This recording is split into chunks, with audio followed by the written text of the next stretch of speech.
E agora? Opa, agora sim. Então tá, que bom. Então, como é que vai ser a avaliação? A gente tem 22 alunos, então a gente vai fazer seminários em duplas com perguntas que vão ser avaliadas e vai ter um relatório sobre um problema que fez tínhamos. Cada um avalia 50% e isso fecha a nota total e a avaliação, vocês sabem, A é de 9 a 10, A e B é de 7,5 a 9 e assim por diante. Se alguém precisar de recuperação, vai ter uma prova sobre todo o semestre. Alguma dúvida a respeito disso?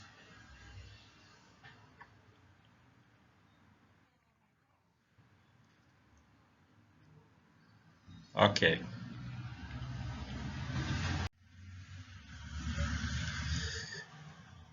Então está um pouco desatualizado, porque agora o semestre ficou mais curto, mas basicamente a gente vai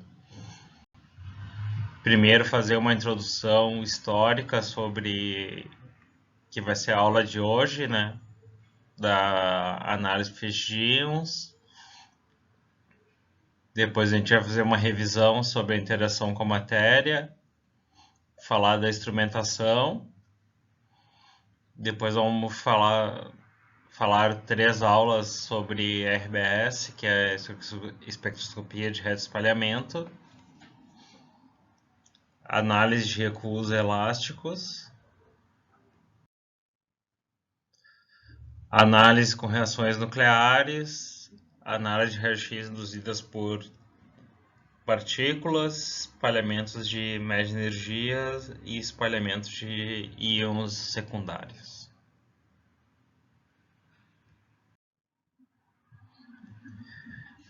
Então, a biografia básica é o Knoll, que cobre a primeira parte de radiação e detecção.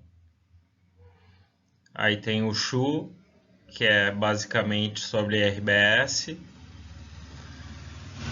O livro do Feldman, que é sobre análise de materiais e canalização.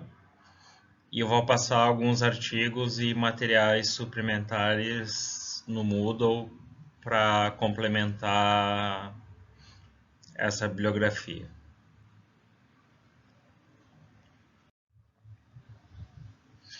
Então, quais são as principais aplicações das análises por feixes, né? Determinação de impurezas de até monocamada, distribuição de impurezas em profundidade, determinação de espessura de filmes finos, difusão de espécies químicas, composição química quantitativa elementar, que é basicamente o que o RBS faz, traçagem isotópica, que a gente vai também avaliar, determinação de elementos traço, ou seja, elementos de baixa quantidade, que é o que o PIXE faz, que é o que a gente vai ver, e cristalografia, que é o que o MEIS faz, que é a determinação de íons de média energia.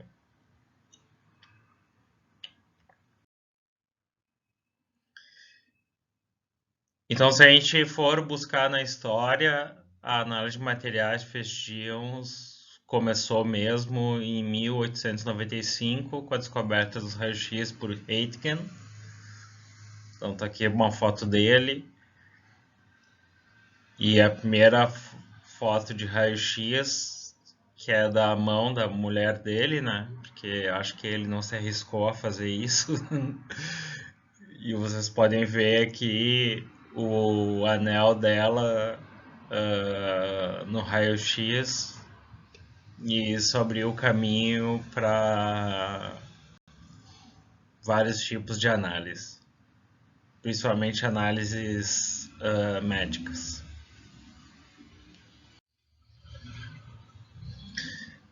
Então, em 1898, a gente tem descoberto a radiação por Becquerel. Então, tá aqui o Becquerel, a Marie Curie, o marido dela. Basicamente, a determinação foi feita porque ele deixou o material radioativo dentro da gaveta dele e tinha placas fotográficas, e aí essas placas ficaram marcadas, e aí são essas placas aqui, e aí ele se deu conta que tinha alguma coisa acontecendo ali, e aí que foi descoberta de fato a radiação.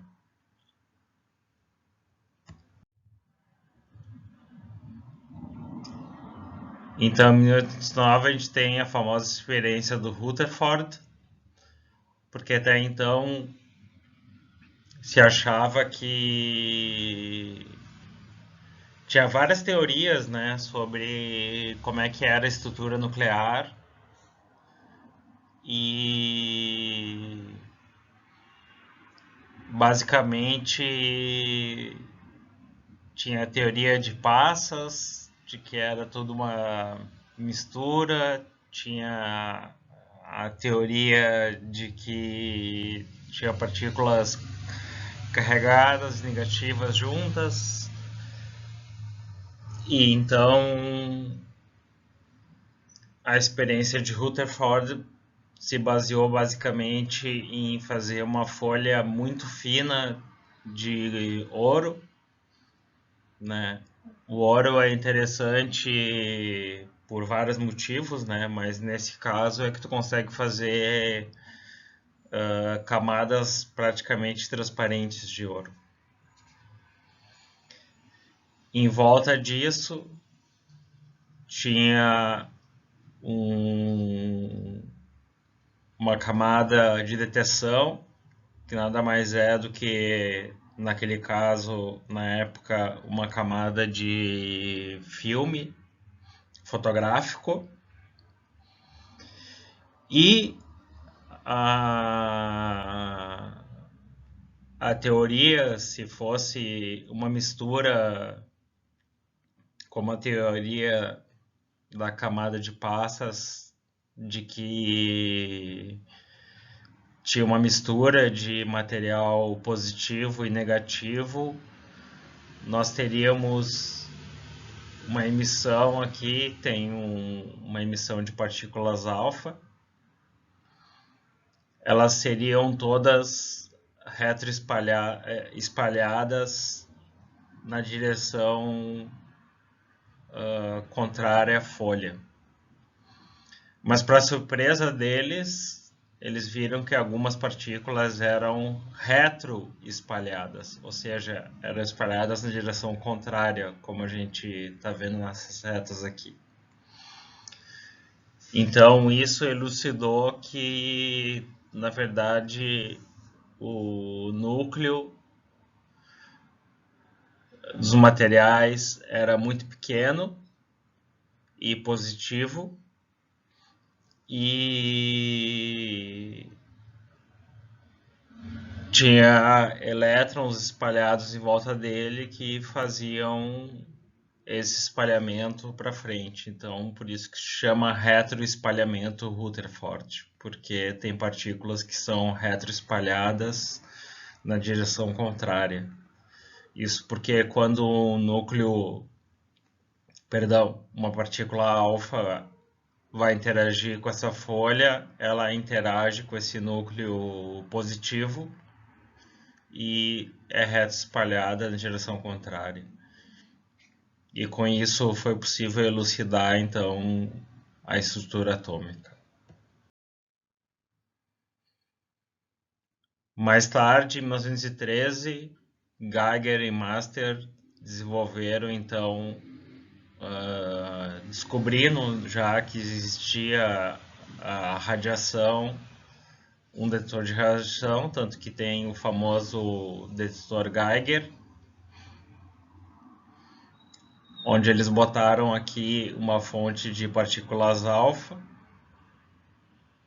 o microscópio e uma partícula, um filme muito fino de ouro. Então eles conseguiram com isso observar que ele ficava luminescente com essas partículas alfa, e a partir disso eles desenvolveram o famoso detetor Geiger, né? Como você já deve ter ouvido falar, que é o detetor de radiação, isso em 1913.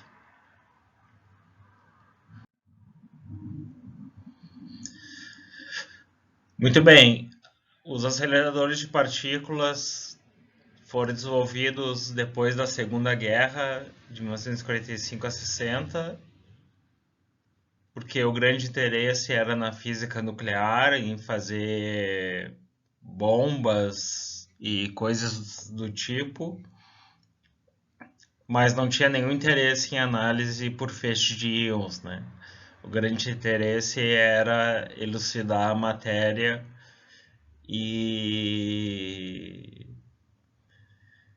desenvolver materiais radioativos para tanto para fins militares quanto para fins de produção de energia, né? E por que que não tinha nenhuma análise por íons? Porque tinha problemas instrumentais sérios, que eram detetores e a eletrônica que não existia na época para se fazer análise por íons.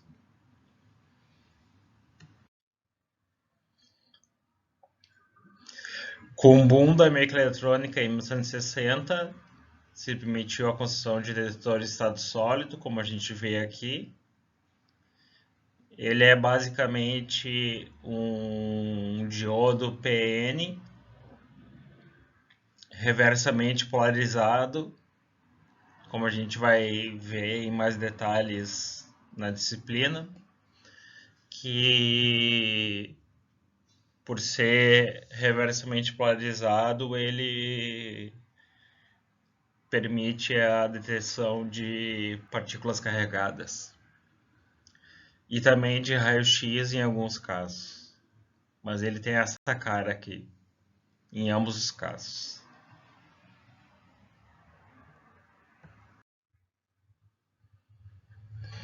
Então, a primeira grande aplicação de análise de feixe de íons, que foi em 67, foi quando mandaram uma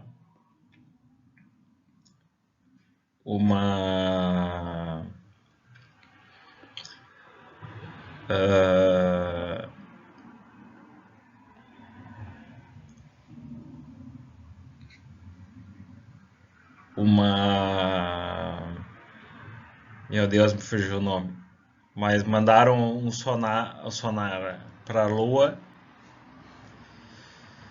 Então, o que eles fizeram?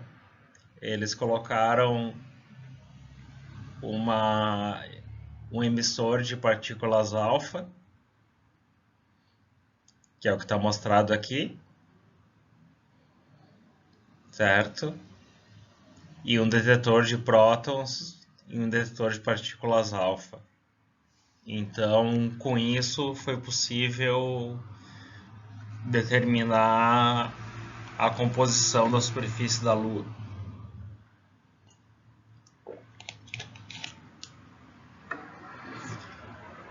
Que é o que é basicamente a base do retroespalhamento Rutherford, também conhecido como RBS. Ele tem uma penetração de 25 micrômetros, né? E a grande vantagem de fazer isso na Lua é que lá não precisa fazer vácuo, né? Como a gente precisa fazer aqui, porque lá já é em vácuo, né? E aí então uh, foi possível determinar a composição dessa superfície. E aí se pode determinar, por exemplo, que tem certos elementos na Lua mais abundantes do que na Terra. Então, até hoje é um pouco, não vou dizer misterioso, mas é um pouco controverso ainda como é que a Lua se formou, né? Porque alguns dizem que, algumas teorias, né, dizem que foi uma parte da Terra que se desintegrou e formou a Lua. Alguns dizem que a Lua veio de outro lugar e se integrou à gravidade da Terra.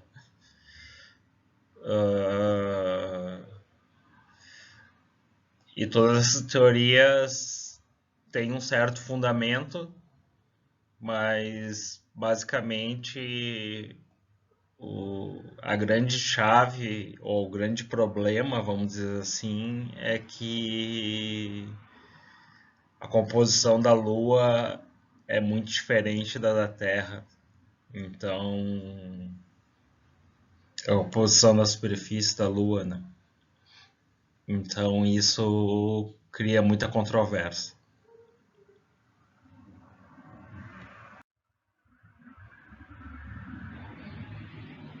Então, isso eu já falei, né?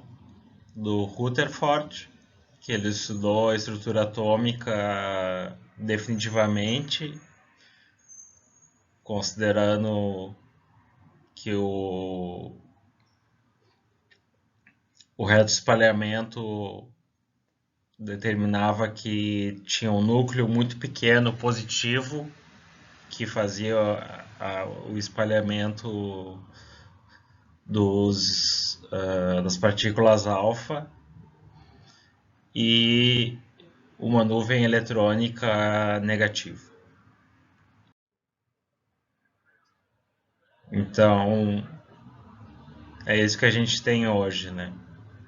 É claro que vocês que estudaram mecânica quântica sabem que os elétrons não se movem dessa forma, né? A gente tem uma nuvem de elétrons, mas é a cara que a gente tem do núcleo de Bohr, por exemplo.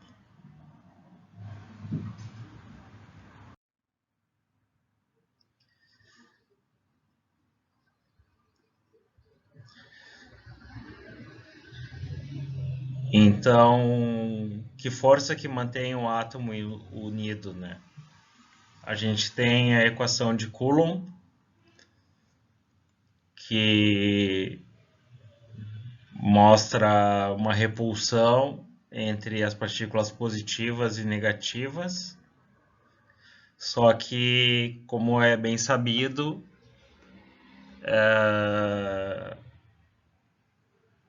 elas se repelem, porém os elétrons só podem ocupar certos estados, né? Como a gente conhece, que vem da distribuição eletrônica desenvolvida por Mendeleev.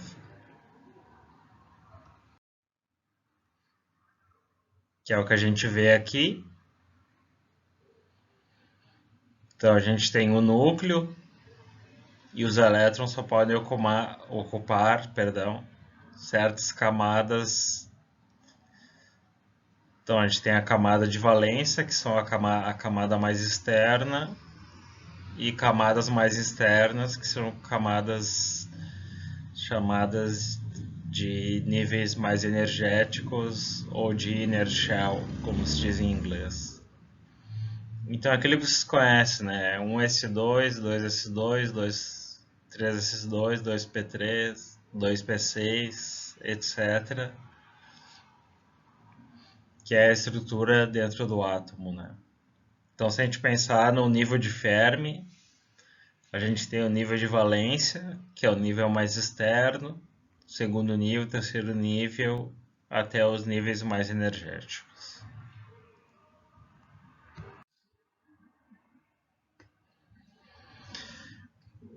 Então, o que acontece, né? A gente tem um átomo, um elétron, e uma partícula carregada chega nele, ele remove esse elétron, e esse elétron, ao ser removido, cria uma vacância, e essa vacância vai ser preenchida para estabilizar o átomo por um elétron de um nível menos energético, e ao fazer isso, ele emite luz. Esse é o princípio do Pixie, que é uma técnica que a gente vai ver mais à frente.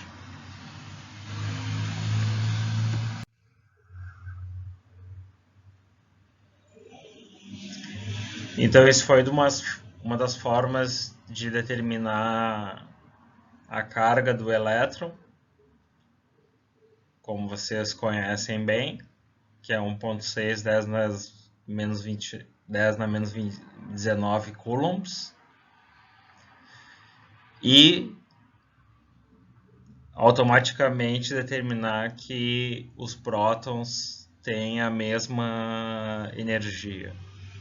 E os nêutrons, como o nome diz, não têm carga. Né? Foi descoberto por Chadwick em 1925 que existem nêutrons e eles não têm carga. E tanto os elétrons quanto os prótons têm a mesma carga, por isso o núcleo fica estabilizado.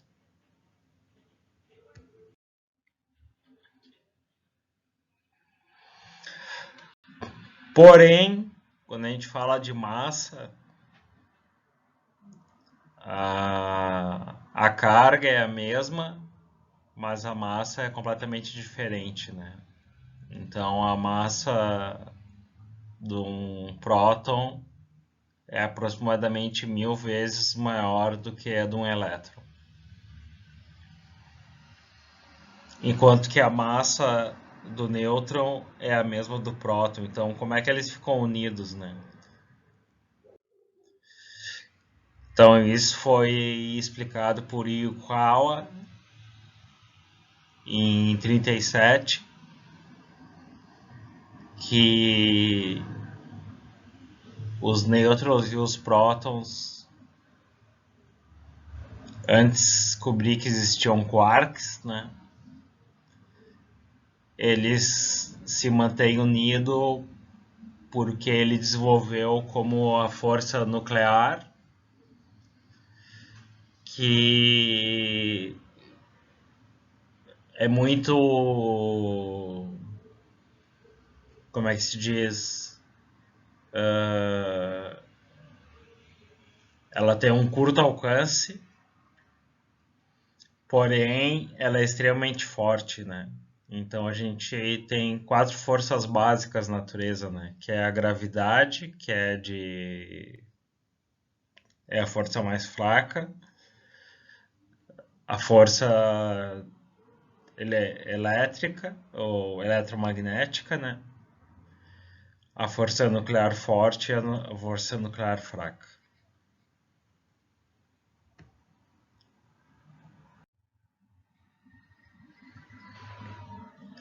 Então daí surgiu a pergunta, né? Como é que a gente diferencia os elementos? Mendeleev já tinha previsto a tabela periódica, como a gente vê aqui, com diferentes elementos. E inclusive ele tinha previsto elementos que ele dizia que iam existir embaixo de outros elementos mais conhecidos, né? Um exemplo clássico, por exemplo, deixa eu lembrar. Não, não tá aqui. Ah, sim. Já se conhecia o silício, mas ele já previu que existia um elemento abaixo do silício que é o germânio, por exemplo. Já se conhecia fósforo, mas não se conhecia arsênio. Já se conhecia enxofre, mas não conhecia selênio. E ele já previu que isso tinha um padrão que é o que a gente conhece hoje como a tabela periódica, né?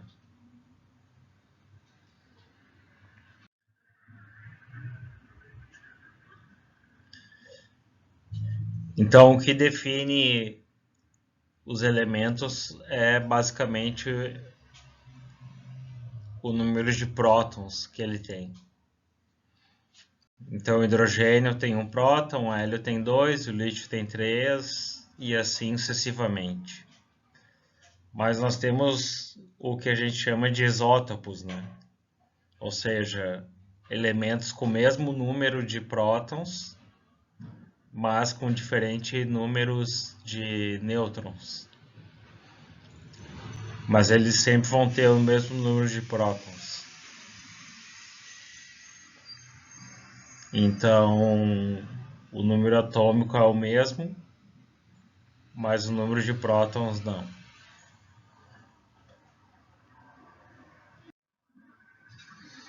Então, um exemplo bem característico é o do carbono. Por quê? Porque, por exemplo, o carbono 12, né, é o mais abundante, tem 98,9% de abundância. Aí nós temos o carbono 13 e o famoso carbono 14, que tem uma abundância de 0,0000001%. Por que ela é tão interessante? Porque ele é muito usado em datação geológica. Então, por exemplo, como ele emite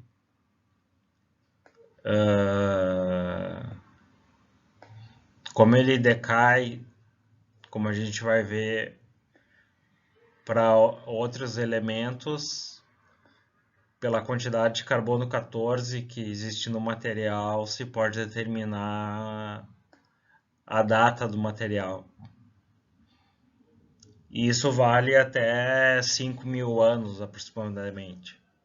Porque, por exemplo, se tu quer fazer uma datação acima disso, tem que se usar outros elementos.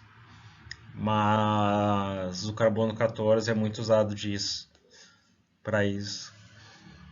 Um exemplo clássico que a gente vai ver é do Santo Sudário, onde se determinou que ele era 1.000 anos mais velho do que a idade de Cristo, né? Santo Sudário foi algo que se acreditou por muito tempo que foi o que foi usado no, na morte de Cristo, né?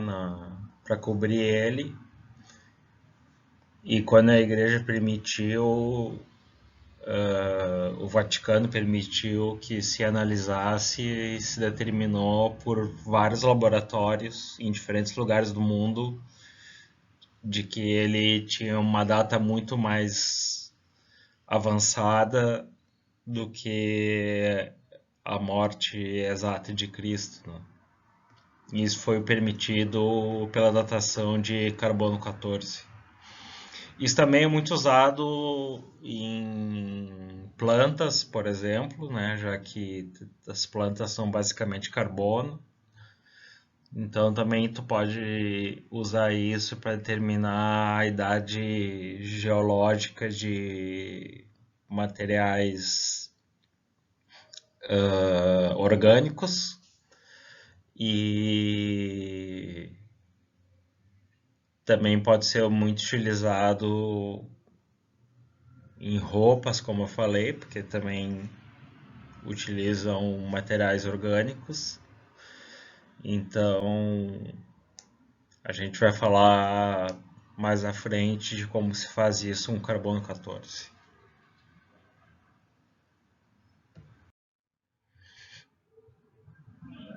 Então aqui a gente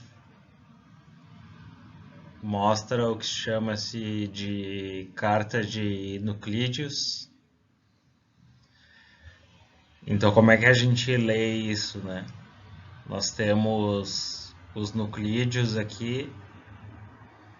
Então aqui é o número de prótons e aqui o número de nêutrons.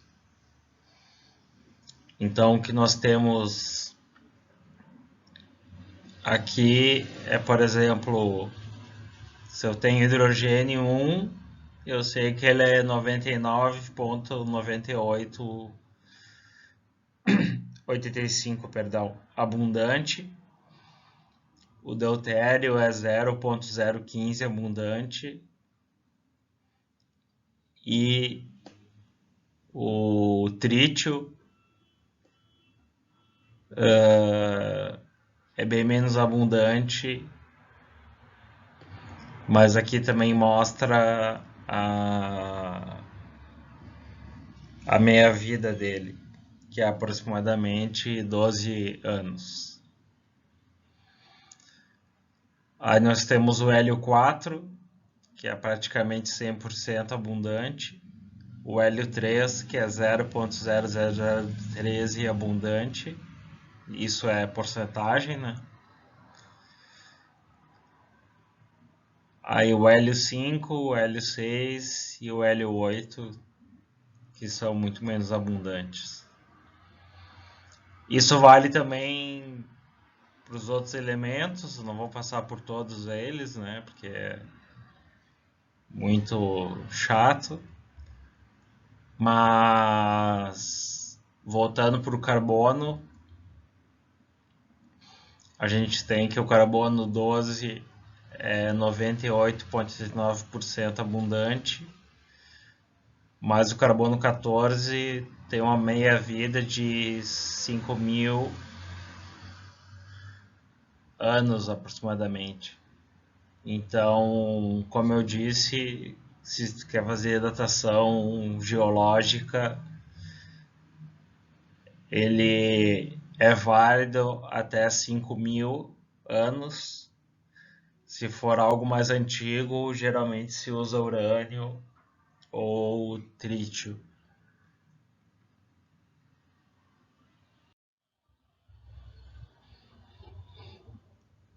Então, uma tabela mais completa é mais ou menos nesse formato que vocês estão vendo aqui. Então, a gente tem boro com vários isótopos, oxigênio, flúor, sódio, alumínio, silício e assim por diante.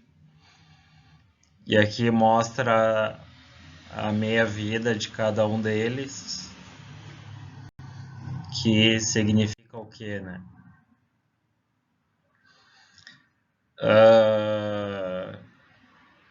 Isso é uma coisa que não é entendida até hoje, né? Porque, por exemplo, essa reta mostra quando o Z é igual ou seja, o número de prótons é igual ao número de nêutrons. Então essa reta vai até aqui, mas ela começa a decair, não a reta, né? Mas a função dela começa a decair aqui. Então, por que que isso acontece, né? Alguém sabe me dizer?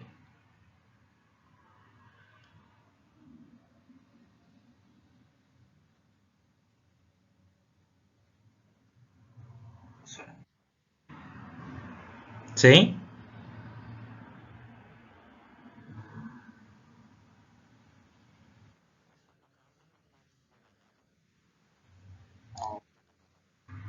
Por que que começa a desviar da reta?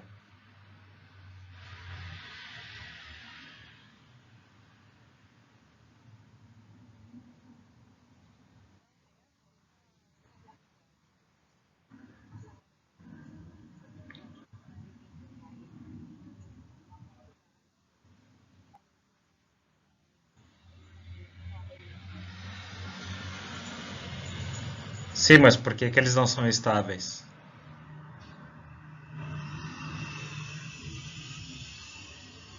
Esse é o caminho da resposta, mas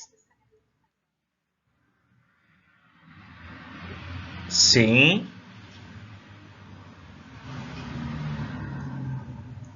Tu tem que pensar o seguinte: tu começa a ter muitos prótons juntos, certo?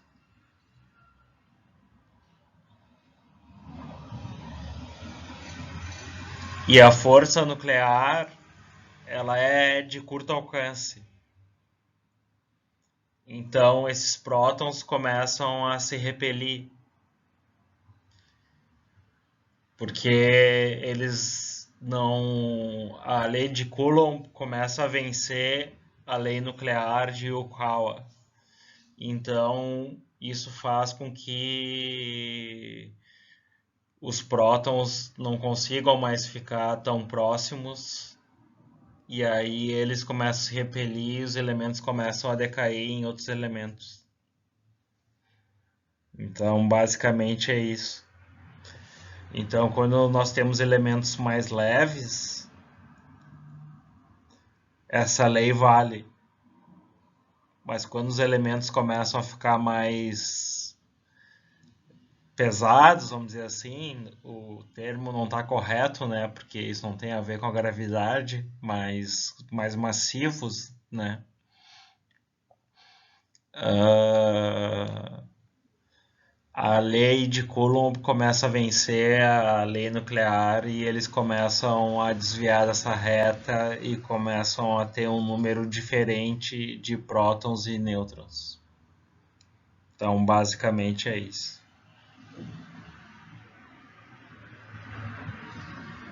Mas sim, é porque eles ficam menos estáveis, sim. Tanto é que se nós olharmos aqui para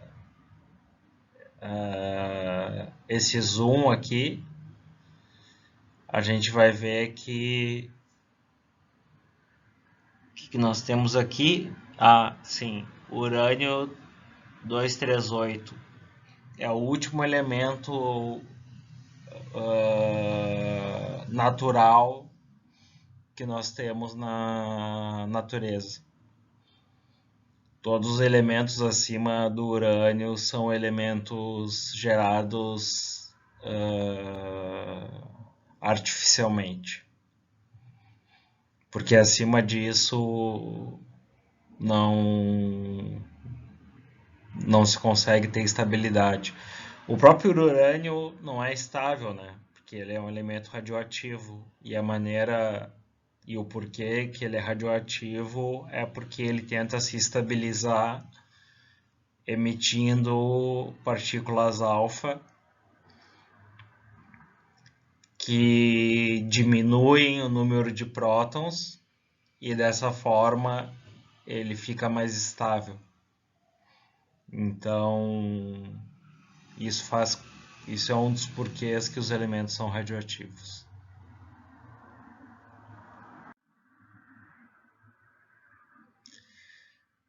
Esse é um gráfico bem interessante e também até hoje inexplicável no sentido se encontrou um padrão para isso, mas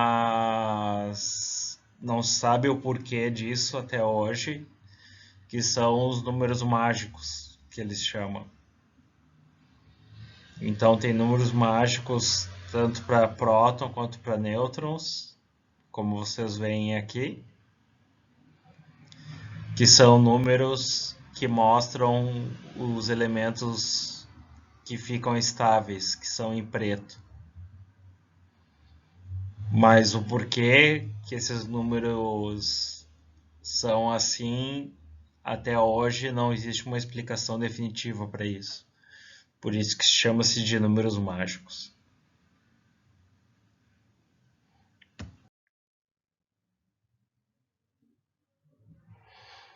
Então, aquilo da estabilidade nuclear que eu estava contando antes, né, é que tem uma competição entre a lei de Coulomb e a força nuclear de curto alcance, que faz com que elas compitam e com isso, com essa competição, aquela regra de Z igual a N, ou seja, de número de prótons igual ao número de nêutrons, não, não segue uma reta, porque chega um ponto que tem tantos prótons se repelindo que eles acabam desestabilizando o núcleo.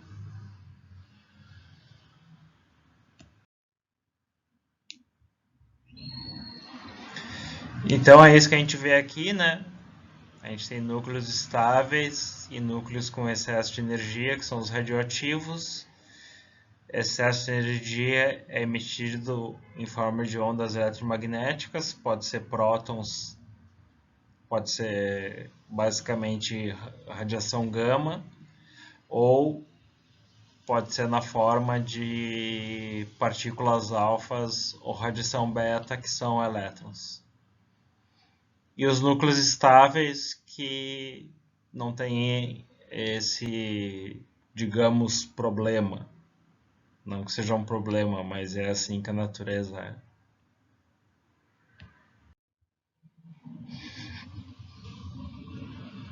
Então, isso nós já vimos. Aqui só mostrando que o trítio decai eventualmente para um deutério ou para um hidrogênio, devido a essa instabilidade que ele tem.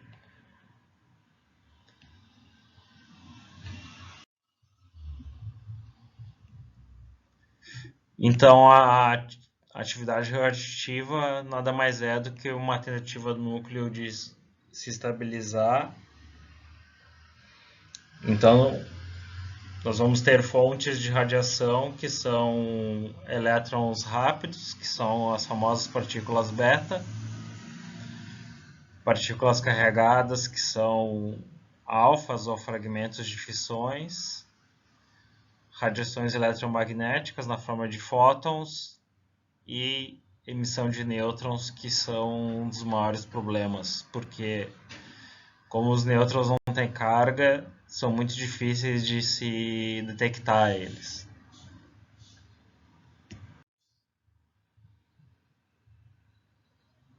Então, se a gente pensar, por exemplo, na radiação carregada, que é a emissão de alfa, que nada mais é do que um núcleo de hélio carregado,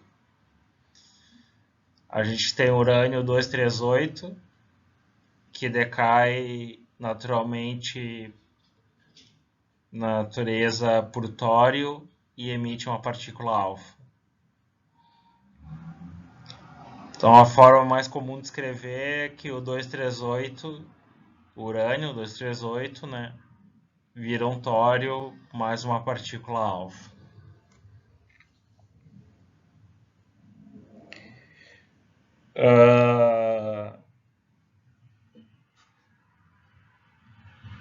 Qual que é o grande problema com as partículas alfa? Eu quero dizer,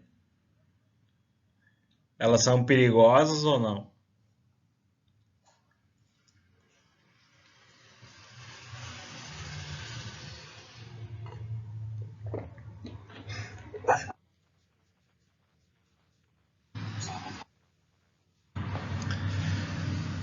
Exatamente.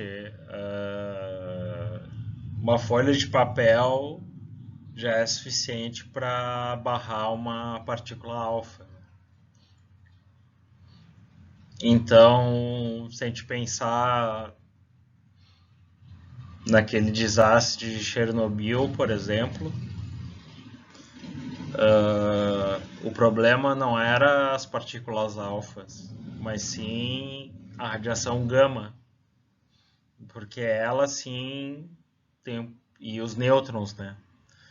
Porque eles sim têm um poder de penetração muito grande.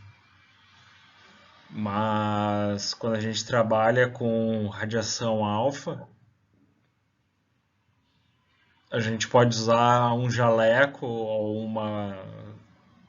um óculos simples, ele já é suficiente para barrar elas. Não quer dizer que eles não sejam perigosos, só quer dizer que eles são fáceis de barrar. E o motivo disso é a massa. Agora, se tu pensar em radiação gama, por exemplo, que é um fóton, ele vai penetrar indefinidamente na matéria. Se tu pensar num nêutron, é pior ainda, porque como ele não interage, porque ele não tem carga, ele vai penetrar também de forma muito agressiva na matéria. Então, os nêutrons, por exemplo, os detetores de nêutrons, por exemplo, na verdade, como é que eles funcionam, né?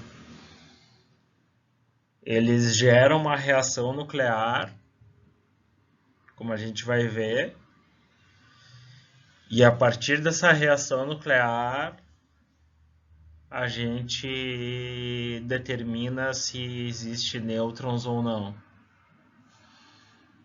Mas não existe uma maneira direta de determinar a atividade de nêutrons, por exemplo. Justamente por causa disso, porque eles não têm carga e eles se movem indefinidamente.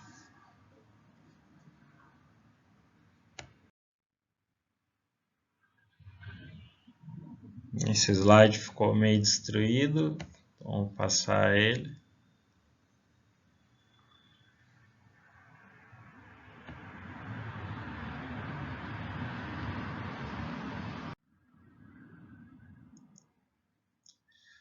Partículas beta também são um sério problema,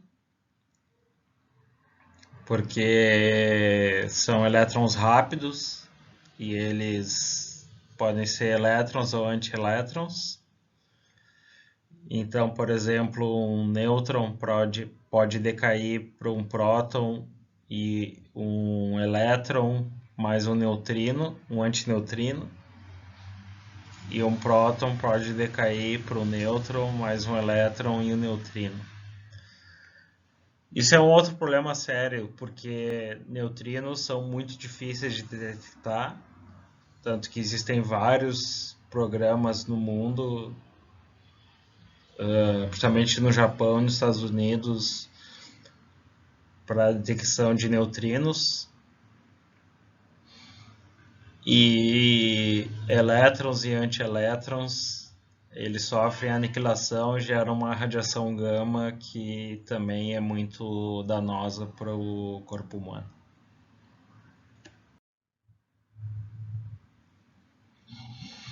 Então, aquilo que eu falei antes, né? Radiação sem carga, que são, por exemplo, raios gamas, que são fótons de alta energia.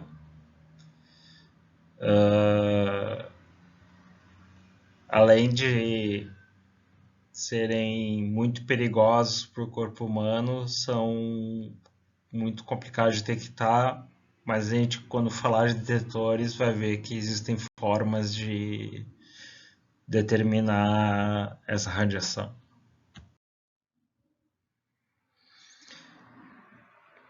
Então, se a gente pensar que nós temos uma chapa fotográfica e um campo elétrico aplicado aqui, positivo, aqui negativo, uma fonte radioativa blindada por chumbo, né? Por que se usa muito chumbo? Porque o chumbo tem uma alta densidade e essa densidade consegue barrar boa parte das partículas. Se usa muito concreto também, ou concreto com bário, para fazer esse tipo de barramento radioativo. Muito bem, então se a gente tem uma partícula alfa, a gente sabe que ela é carregada positivamente, ela vai para o lado direito aqui, para o lado mais negativo, né? Uma radiação beta vai para o lado esquerdo com muito mais intensidade, porque ela tem uma massa muito menor. E a gama, como não tem carga, vai ir numa direção linear.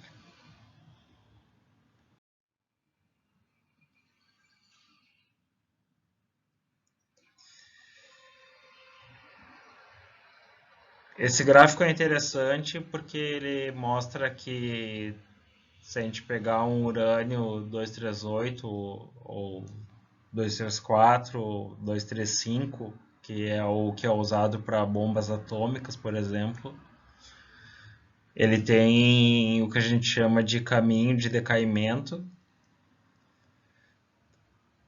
e o elemento mais estável no final é o chumbo. Então, no final da vida deles, embora eles tenham uma meia-vida de anos, eles vão acabar como chumbo.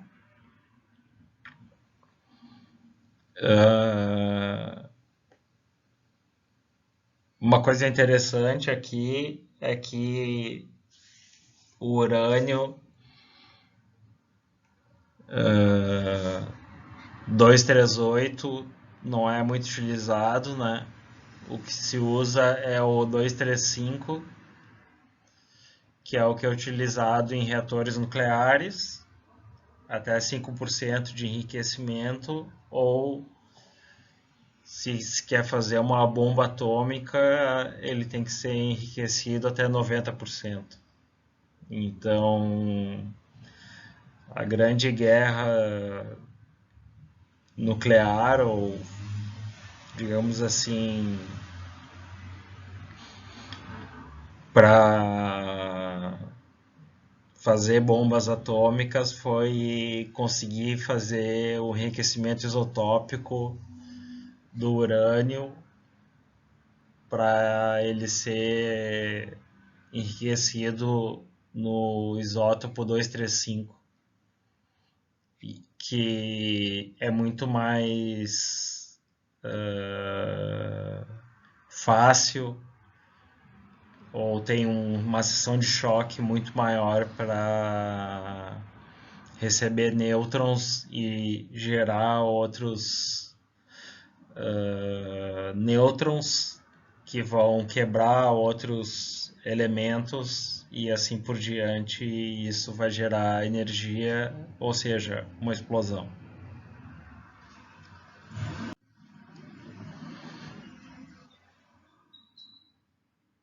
Então aqui só mostrando que a atividade nuclear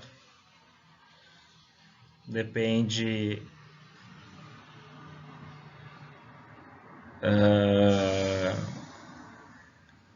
da reatividade de N, onde N depende da meia-vida do elemento.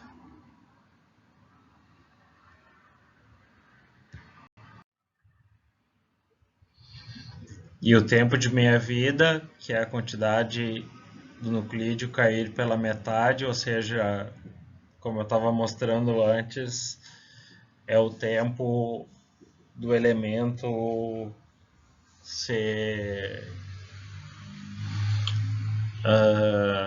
a quantidade daquele nuclídeo reduzir pela metade é a atividade dele, que é R por logaritmo de 2, e isso leva ao tempo.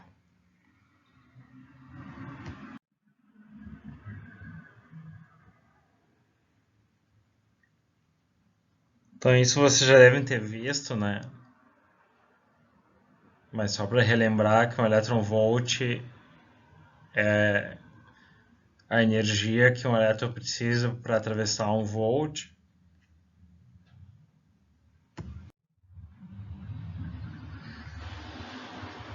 Nos decaimentos radioativos, todos os conceitos físicos se conservam, como massa, carga, spin. Então, isso sempre tem que ser respeitado.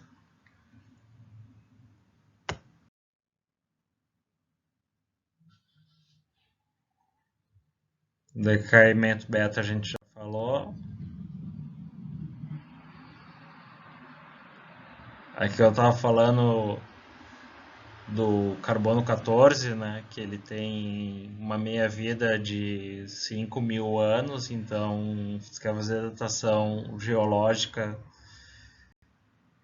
tu precisa respeitar esse tempo ou então utilizar outros elementos.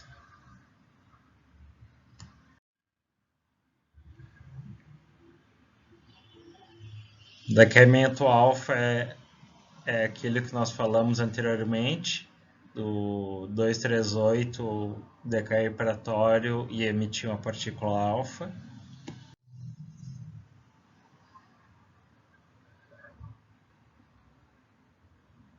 Isso também nós falamos.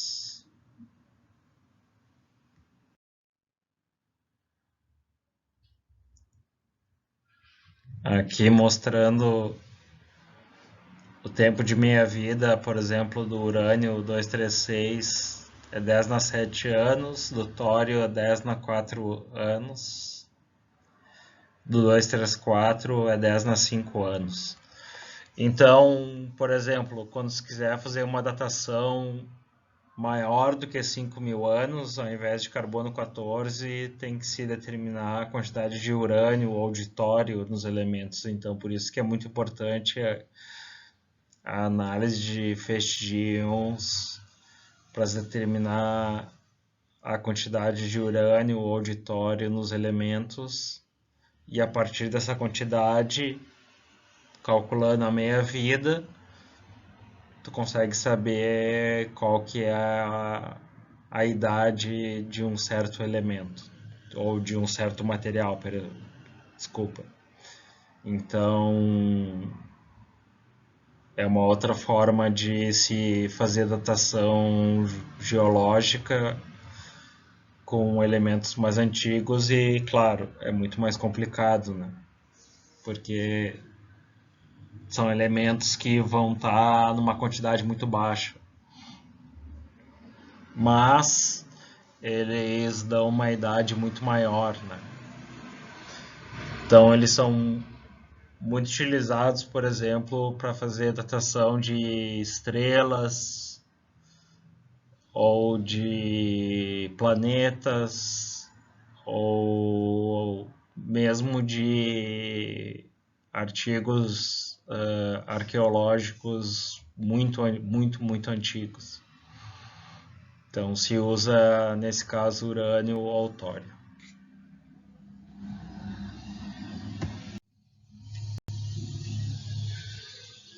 Aqui são os caminhos de decaimento que a gente vai falar mais à frente, então vou passar por isso.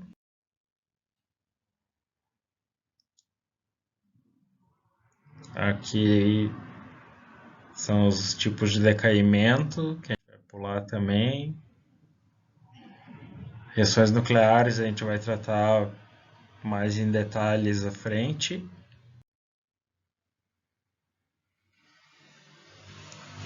Fissão nuclear também.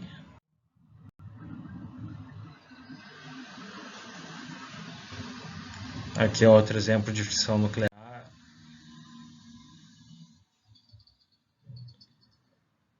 Aqui está falando da interação de íons com a matéria. Então a gente basicamente tem doses em milisievert, que são desde doses mortais até doses aceitáveis, quer dizer, o contrário. E para finalizar, aquilo que eu estava falando, né? Se eu tenho um raio gama, dá para separado por um papel, um raio beta consegue ser separado por uma folha de alumínio, um esfejoeletro, e uma alfa tem que ser separado por um chumbo ou um concreto. Geralmente, por ser mais barato, vamos dizer assim, se usa uma barreira de concreto para conter essa radiação, mas em alguns casos, dependendo do peso ou da estrutura, se usa chumbo.